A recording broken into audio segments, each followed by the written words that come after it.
ಈ ಸುಗ್ಗಿ ತಂದವಳಾರಮ್ಮ,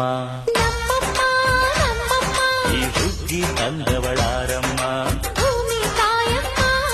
ಈ ಅಂಬಲಿ ತಂದವಳಾರಮ್ಮ,